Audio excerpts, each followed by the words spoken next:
कितना भी काम कर लो शेयर बाजार में, कितना भी कर लो, कुछ ऐसा हो जाता है जिसकी कल्पना नहीं करी। सही एक गाना इस पे फिट बैठता है, मार्केट का ये सफर है ये कैसा सफर, कोई समझा नहीं, कोई जाना नहीं। भैया मार्केट का जो सफ़र है ना, बड़ा ही अनोखा सफ़र है यार। कोई इसको समझ नहीं पाता सही से, कोई नहीं जान पाता। कहते है ये कैसी डगर, चलते हैं सब मगर। सब चल रहे, इन्वेस्टर भी चल रहा है, ट्रेडर भी चल रहा है, पर कोई समझा नहीं, कोई जाना नहीं। बच्चे कहते हैं सर फला शेयर इस रेट पे आए मैं भर लूंगा। अब कहते सर ये वाला शेयर हम ले लें इस रेट पे। मैं कहता हूँ भैया अपने रिस्क एपेटाइट के हिसाब से ट्रेड करो, मैं कोई बाय सेल रिकमेंडेशन नहीं देता। जब फला शेयर, नाम नहीं लेते, एक शेयर मान लो 1500 का है, 1600 का है, लोग कहते यार ये आ जाए 1400 में मैं खरीद लूंगा, वो साला 12 साढ़े 1200 आ गया। अब खरीदते हुए डर लग रहा है, पूछ रहे हैं सर बेच दे गिर जाएगा तो ले लेंगे। तो ये ऐसा सफर है जिसको कोई समझ ही नहीं पाया। तो भैया दिक्कत तो है इस सफर में। कहते हैं 100 सुनार की 1 लोहार की, ऑपरेटर एक ही बार में सुनार की 100 बराबर कर देता है। ये आप में से जितने लोग इस वक्त ट्रेडिंग इन्वेस्टिंग कर रहे होंगे उन्होंने महसूस किया होगा कि एक बार में ही 4 साल 5 साल की जो हमारी स्ट्रेंथ थी उसको मार दिया। अभी बाजार में मुझे खतरा क्या लग रहा है कि अभी ना शेयर मुझे लगता है नए नए 52 वीक लो बनाएंगे। अभी इंडेक्स ने 52 वीक लो नहीं बनाया। ऐसा भी तो होता है जब बाजार 52 वीक लो बनाए। आइए मैं एक बार चेक करता हूँ 52 वीक लो क्या है।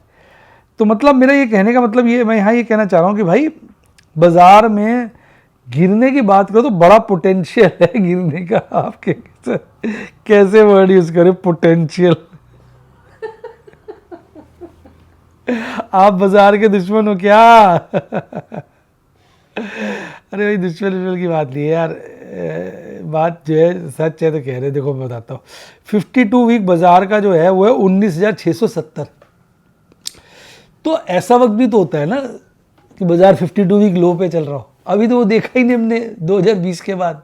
वो कोविड में जो गिरावट आई थी वो 7,500 तक बाजार गया था, उसके बाद तो 52 वीक लो तो देखा ही नहीं ना हमने। मतलब ट्रेड कर रहा हो बाजार, वो तो हर बार ऊपर ऊपर ही चढ़ता रहा, 52 वीक लो नीचे रह गया। एक बार ऐसा भी तो होना चाहिए कि लगे यार 52 वीक लो पे आ गया बाजार। 52 वीक हाई तो बनते जा रहे हैं। डांस वाली वीडियो आपकी आती है मेरी हर 52 वीक हाई पे, नए जब चेन होता है नया लेवल। तो अभी बाजार ने वो तो दिन दिखाया ही नहीं, तो क्या कह सकते हैं। तो भैया इंट्रोडक्शन लंबा हो गया, इसी बात की मैंने चर्चा वीडियो में भी करी है। आप अपना विचार बताइए, क्या इस साल हम बाजार को 52 वीक लो पे देखेंगे? अपने विचार कमेंट में लिख डालिए डार्लिंग। आप जानते हैं मैं सारे कमेंट पढ़ता हूँ।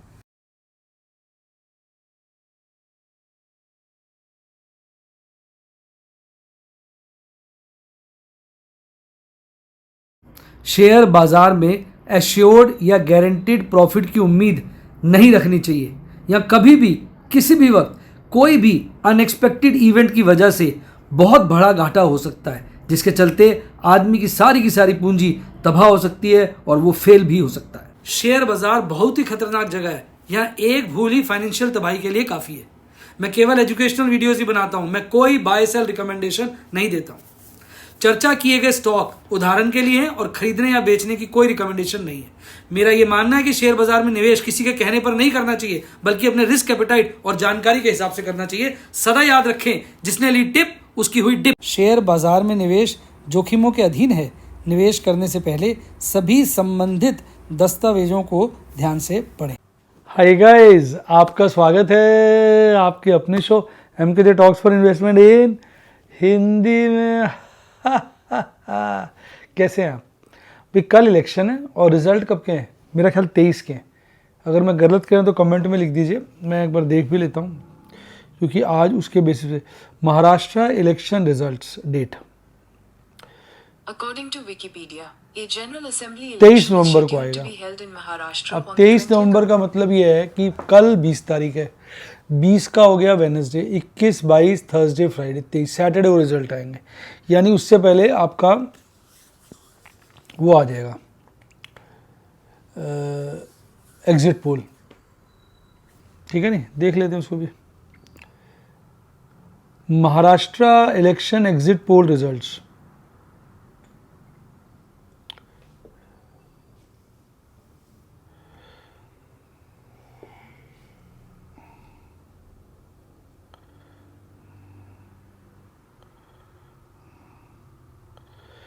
अ, 20 को ही आ जाएंगे शाम को, हाँ 6:30 बजे शाम से आने शुरू हो जाएंगे। यानी अब थर्सडे है हमारी वीकली एक्सपायरी निफ्टी 50 की, तो बड़ा कांड हो सकता है उस दिन, ऊपर नीचे बाजार एग्जिट पोल के बेसिस पे। बाकी तो अगले हफ्ते होगा जो होगा यानी अब थर्सडे फ्राइडे ट्रेलर है और मंडे ट्यूसडे को पिक्चर असली चलेगी। तो आपको क्या लग रहा है यार, एग्जिट पोल का क्या रिजल्ट रहेगा, कौन सा गवर्नमेंट, किसकी गवर्नमेंट में सरकार महाराष्ट्र में बनती नजर आ रही है और इसका क्या असर शेयर बाजार में पड़ सकता है? अपने विचार कमेंट में लिख डालिए फटाफट। आज बाजार में एक अच्छी खबर थी, बाजार में अच्छी खबर से मतलब है मूवमेंट थी, वो ये कि आज बाजार बहुत भागा। हालांकि मैं सोच रहा था यार बाजार आज इतना भाग गया, बड़ा मज़ा आ रहा है देख के, क्योंकि अब मैंने तो एफएनओ में काफ़ी पोजीशनें काट ही ली थी, लेकिन बाजार सस्टेन नहीं कर पाया। आप देखो जहां खुला उससे नीचे ही बंद हुआ है। ये लाल कैंडल क्यों दिखा रहा है? आज तो हरी कैंडल है ना, हैं? यही आया सर। अच्छा खुला ऊपर होगा, सॉरी कल से तो बेटर क्लोजिंग है ना, हरी कैंडल नहीं है, यहाँ पे हरा है में बंद हुआ, कल से ऊपर बंद हुआ है बाजार। लेकिन जितना भी उसने गेन लिया था ना, सारा का सारा लूज कर दिया और अपना 50 डेज 200 डेज मूविंग एवरेज के नज़दीक ही बंद हुआ है। तो यानी एक बारी को तो आज मूड ऐसा लग रहा था कि बाजार में खतरा टला है, पर साहब वो टला नहीं है, खतरा अभी भी बना हुआ है, अभी खतरा टला नहीं है। और आरएसआई मैं देख रहा था 35 के लपेटे में चला गया था, 30 से काफ़ी ऊपर चला गया था, एग्जैक्ट मुझे याद नहीं, बाकी बाद में भी 30 के नीचे बंद हुआ है। तो अभी बाजार अभी भी क्रूशियल लेवल्स पे है, सपोर्ट के आसपास है। 200 दिन की मूविंग एवरेज यहाँ से सपोर्ट से कवर बना लेता है, रिटर्न ले लेता है तो एक कहीं ये भी कवरिंग हो गई, और अगर नहीं लेता है तो अच्छी बात यह है कि एमएसीडी चार्ट पे हल्का सा बेयरिश क्रॉसओवर कम हुआ है। पर यार ऑपरेटर ने बड़ा कंफ्यूज किया हुआ है इस वक्त ना, बाजार में कुछ समझ में नहीं आ रहा है, क्या बोले यार। अब पोजीशनें मैंने अपनी काट ली हैं, तो बाजार गिरता है तो तसल्ली लगेगी मुझे कि बाजार से मैं बच गया। हालांकि कुछ पोजीशनें हैं उसमें नुकसान होगा, बढ़ जाता है तो अच्छा ही है। तो कई बार ना समझ ही नहीं आता कि लॉजिकली क्या है, दिमाग और दिल में ना युद्ध शुरू हो जाता है। चार्ट पे देखूं सब कुछ हटा दो दिमाग से, तो चार्ट तो वीक ही है, रीजंस बता रहा हूँ। बेरिश क्रॉसओवर बना हुआ है, 200 दिन की मूविंग एवरेज के नीचे ही दोनों दिन क्लोजिंग दे रहा है, ठीक है। और इतनी ज़्यादा आज बाजार में तेज़ी देखने को मिली, लास्ट में सारा तेज़ी लूज़ हो गया, यानी बाजार टिक नहीं पाया। अब ये कैंडल आप जो देखेंगे बड़ी गड़बड़ बनी है, तो अब क्या बोलोगे, टेक्निकली तो बाजार वीक है, आरएसआई 30 के नीचे है। एक बार जिस तरह का माहौल बना, आरएसआई 20 को भी काटेगा। आपको क्या लगता है, मेरे विचार से आप सहमत है? कमेंट में लिखिए, आपको लगता है इस राउंड में आरएसआई 20 कटेगा? मुझे लगता है एक बार कटना चाहिए, जब इतनी बड़ी गिरावट दी है तो बड़ा। लेकिन आज जिस तरह से रिकवरी दिखा रहा था, लग रहा था भैया दुख भरे दिन बीते रे भैया, अब सुखाए हो रे। कई बच्चे मुझे मैसेज भी लिख रहे थे, सर आपने पोजीशनें काटी हैं, बाजार भाग गया। अब पता नहीं मुझे ट्रॉल कर रहे थे मेरे दुख में शरीक हो रहे थे या मेरा मजाक उड़ा रहे थे, भाई क्या कह सकते, सबकी अपनी अपनी भावना है। पोजीशन ये थी यार कि एक स्टेज पे तो कवर करना चाहिए था, कवर करते करते मैं दो चार दिन वेट करता रहा, वो मौका ही नहीं मिला। कल मैं निकल ही गया फिर मौका वोका छोड़ के, क्योंकि मुझे 20 तारीख के इलेक्शन का भी खतरा लग रहा था सर पे। हालांकि फ़र्क इसलिए नहीं पड़ता कि यार देखो, अगर बाज़ार भाग जाता है तो अपने जो पोर्टफोलियो है उसमें इतनी बड़ी होल्डिंग है उसमें अच्छा मुनाफा हो जाएगा। आज मैं देख रहा था बहुत ज़बरदस्त मेरा पोर्टफोलियो का वैल्यू बढ़ गया था दिन में, और मेरी कुछ बची हुई FNO पोजीशन मैंने काटी तो लग रहा था गलत काट दिया, अब तो आज तो नहीं काटता, बाजार काफ़ी तेज हो गया था। फिर बाद में जो मैंने जहाँ काटी उसके नीचे ही बाजार बंद हुआ। तो पता है इस वक्त ना कुछ भी नहीं है। इस वक्त जो मेरा पर्सनल एक्सपीरियंस है कि जो माल जब काट दिया बाद में अच्छा ही लगा, 20 दिन बाद क्या हुआ कहना डिफ़िकल्ट है। अगर ये मंदा जो है अगले 2, 4, 5 महीने चलता है, एक्चुअली क्या होता है दिल नहीं मानता है। ज़्यादातर retail trader including my self, हम लोग बुलिश होते हैं क्योंकि हम ना नेट में शॉर्ट नहीं करते हैं। बाज़ार में अगर हम इन्वेस्टर हैं तो पैसे लगा ही रखे हैं, ट्रेडर हैं तो ट्रेडर मेरे हिसाब से जो मैंने देखा है 2 या 3% ट्रेडर ऐसा है जो शॉर्ट भी खेलता है, अदरवाइज ज़्यादातर ट्रेडर लॉन्ग ही खेलता है। तो लॉन्ग खेलने का मतलब अल्टीमेटली बाज़ार बढ़ेगा तो हमें फ़ायदा होगा ना, गिरे में हमें फ़ायदा नहीं हो सकता। गिरे में हमें हर गिरावट पे लगता है बस बहुत हो गया अब बढ़ेगा। तो इसलिए जो ऑपरेटर है उसको एक एज होती है, वो गिरावट में कितना भी गिर सकता है, वो हमारा बियॉन्ड एक्सपेक्टेशन है। हम कल्पना ही नहीं कर पाते कि बाजार इतना गिरेगा, और शेयरों में तो और घातक हो जाता है। इसलिए ना सब चीज़ें बताना बड़ा मुश्किल है। अब अगर देखिए फियर तो रिड्यूस हो रही थी, अब ये डाटा कितना रिलायबल है यही बड़ा मुश्किल है कहना यार टिक्का टेप का। वैसे तो इसके हिसाब से तो फियर लगातार रिड्यूस हो रहा है। जो फियर यहाँ पर चला गया था आपके 30.83, वो और अब कहने वाले तो ये भी कहते हैं और मैं भी ये सोचता हूँ कि बाजार अच्छी रिकवरी तभी लेगा जब एक बार एक्सट्रीम फियर बहुत बढ़ेगा। अभी एक्सट्रीम फियर आया नहीं बाजार में उस हिसाब से। तो दोनों तरफ की बातें खुली हुई हैं। और आपका US 10 year US dollar index तो बहुत ज़्यादा है, क्रूड भी हल्का सा बढ़ा है, ये तो नेगेटिव है, रुपया कमज़ोर ही है, और 10 ईयर यील्ड में हल्का सा सुधार है, पर यार अभी भी 4 से ऊपर है, कोई अच्छी बात नहीं है। अब ये पॉजिटिव फैक्टर्स है। बड़े दिनों के बाद 2 दिन लगातार नेट परचेज किया है FIs ने, कैश सेगमेंट में माल बेचा ही है उन्होंने।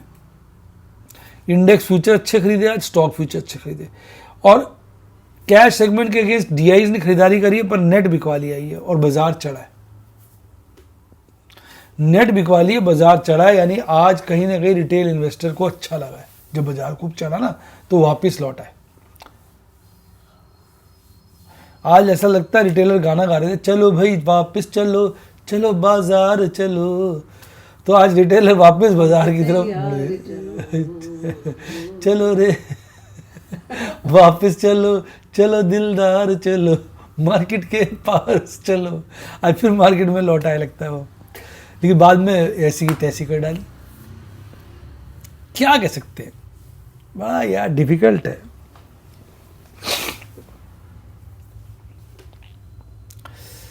इंडेक्स फ्यूचर तो काफ़ी रीजनेबल हो गए देखा जाए। देखो यहाँ पहुँच गया था 22.23, लग रहा था 20 के नीचे जाएगा पर नहीं गया, रिकवरी ले ली। ये 60, ये हायर साइड पे ही है। इन स्टॉक डरता है, डर लगता है, डर लगे तो गाना का वाली बात है।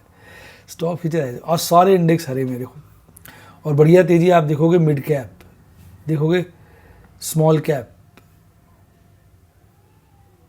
स्मॉल कैप, मिड कैप, ये बढ़िया थे। बड़े वाले शेयर हल्के फुल्के चढ़े हुए थे, ठीक है ना। ओवरऑल बाजार सही था और इंडिया विक्स भी थोड़ा गिरा है। बाजार की मूवमेंट तो एक अच्छा ही प्रदर्शन दे रही है। अब देखो यार क्या तैयारी हो रही है। आज ग्रैन्युलर इंडिया में आग लग गई, दीपक नाइट्रेट में, M&M में, ढालमिया भारत में, इनमें आग लगी हुई थी और 1628 शेयर्स चढ़े हुए थे, 846 गिरे हुए थे। एडवांस डिक्लाइन रेशो अच्छा था। मैक्स फाइनेंशियल स्ट्रेंथ फाइनेंशियल की बजा दी, SBI लाइफ की, जिंदल की बजा दी, वोडाफोन, इसकी तो माँ बहन करने में तुले हुए हैं, सॉरी मम्मी पापा करने में तुले हुए हैं। अब 25 शेयर बढ़े हुए थे, 23 शेयर गिरे हुए थे, 2 स्टैटिक रहे होंगे। बाजार 23,453 पे बंद हुआ, ऊपर खुला और भागा और काफ़ी दिन ऊपर घूमता रहा, देखिए यहाँ तक 23,780 का एक अच्छा पीक बनाया। एक बार मूड ऐसा लग रहा था 24 के पार हो जाएगा, मैं तो सो गया मेरे। उसके बाद लास्ट क्षण में देखो सारी डीली कर दिया बाजार को, और एक बॉटम आखिरी क्षण में बनाया 23,464 का, और फिर हरे में ही बंद किया 23,518 पे। मुझे ऐसा लगता है कि थर्सडे को बाजार में बैंड बजा सकते हैं, ऐसा लगता है, बाकी कुछ कह नहीं सकते। M&M, tech Mahindra, HDFC bank, Trent, Eicher, sun pharma, doctor Reddy lab चढ़े हुए थे। गिरने वालों में SBI life, Hindalco, Reliance, Tata consumer product, HDFC life, SBI, Tata steel, उनका डिब्बा गोल था। अब PCR देखेंगे तो ये तो बेटर ही हुआ है। आज 23,500 पे था, ओपन इंटरेस्ट हाईएस्ट वहाँ कम हो गया और 24,000 पे बढ़ गया, क्योंकि कॉल राइटर्स यहाँ बहुत आ गए। कॉल राइटर्स 23,500 से कम हो गए, 23,500 पे पुट राइटर्स भी कम हो गए, 23,500 पे दोनों ही घबरा गए, पुट राइटर्स कॉल राइटर्स, इसलिए 24,000 पे जाके बैठ गए कॉल राइटर्स कि हम ना ट्रैप हो जाए, और पुट राइटर्स 23,000 पे बैठ गए। तो ऑपरेटर हो सकता है कल बाजार 23-24 के बीच में घुमा के बंद कर दे, कल से मतलब थर्सडे को। बाकी मंथली एक्सपायरी में भी चेंज है, 23,000 से ओपन इंटरेस्ट बढ़कर चला गया है 24,000 पर। कॉल राइटर्स ने थोड़ी हिम्मत दिखाई है और 23,500 और 24,000 पे पुट राइटर्स ने हिम्मत दिखाई है, 23,500 और 24,000 पे पुट राइटिंग बढ़ाई है। कॉल राइटर्स का विश्वास 23,500 से हटकर 24,000 ऑनवर्ड रहा है, यहां उन्होंने अपनी पोजीशन घटाई है, मैक्सिमम पेन बढ़ा है, ये थोड़ा तेजी की तरफ संकेत करता है डाटा। आजकल संकेत ही मानो इनको, कोई बढ़िया संकेत तो कहीं से समझ नहीं आता। PCR में अच्छा इंप्रूवमेंट है मंथली वाले में, और वीकली में बड़ी गिरावट है, 15 तो है ही। निफ्टी बैंक में देखेंगे 6 बढ़े 6 घटे बराबर, 50,363 पे बंद हुआ था, 50,580 पे खुला और भागता रहा, बड़ा अच्छा पीक बनाया 51,000 के आसपास शुरू में, और बाद में फिर बॉटम बना दिया 50,440 का। अल्टीमेटली 50,626 पर 250 से ज़्यादा, आधा % की तेजी के साथ बंद हुआ। क्रेडिट जाता है HDFC बैंक को, एक्सिस बैंक को, कोटक बैंक को, जो अच्छे तेजी के साथ बंद हुए, मतलब बड़े बैंक है ना, इनका वेट ज़्यादा है। गिरने वालों में bank of Baroda, SBI, IDFC, IndusInd bank, Canara, ICICI bank आ गए थे। कैंडल बेटर है, रिकवरी ले रही है, देखिए ऐसे करिए ना, बढ़ी रही है। MACD बेटर है, RSI बेटर है, तो 200 डेज मूविंग एवरेज से दूर है। अच्छी गिरावट के लिए ये भी कटना चाहिए, कटता हुआ भी नजर नहीं आ रहा है, ये अपने आप को संभाल के चल रहा है, हो सकता है बाद में इसको घेर दें। क्या चल रहा है यार, कहते हैं क्या इसमें अजीब सा है, इसमें मैक्सिमम पेन जो है वो 51 पे आ गया, कल तक 52 पे था, पर ऊपर की साइड पे ही है, तो ये तो इतना बुरा अभी दिख नहीं रहा। PCR हालांकि गिरता जा रहा है, इसका 0.91 है, वो कमजोरी का संकेत कर रहा है। मेरा तो यही यार, FNO पोजीशन काट रहा हूँ, शेयर्स बेच रहा हूँ, यानी हर तरफ से शॉर्ट कर रहा हूँ। मैं सोच रहा हूँ कैश जनरेट हो जाए, कुछ एक जगह से मैंने और भी कैश जनरेट करने की कोशिश कर रहा हूँ, ताकि अगर बाज़ार लगातार गिरता रहता है तो फिर नीचे के रेट पर थोड़ा रुक के शेयर्स खरीदूँ। अभी तो हिम्मत नहीं हो रही है, क्योंकि अभी एक आध कंपनी जो मेरी फेवरेट है उनमें तो मेरे पास काफ़ी होल्डिंग है, तो मैं सोच रहा हूँ मनोज कुमार जल्दी मत करो, बहुत ज़्यादा गिर जाए फिर ले नहीं पाओगे, तो वेट करो। आप क्या कर रहे हो कमेंट में लिख डालो। यही होता है सब रिस्क मैनेजमेंट, कैश मैनेजमेंट जो मैं आपको सिखाने की कोशिश करता हूँ, मैं कभी कोई टिप नहीं देता बाय सेल की। तो अगर आप भी सीखना चाहें, मेरे स्टूडेंट बनना चाहें, व्हाट्सएप पे तो 7011-323-077 7011-323-077 पे मेरी टीम को कॉल करिए, या मेंबरशिप सेक्शन में जाके मेरे स्टूडेंट बन सकते हैं हम यूट्यूब पर। डीमेट अकाउंट नहीं खुलाया तो लिंक डिस्क्रिप्शन बॉक्स में उससे खुलवाइए। इसी के साथ साथ bye, God bless you, happiness too, आप स्टॉक मार्केट के बेताज बादशाह बने।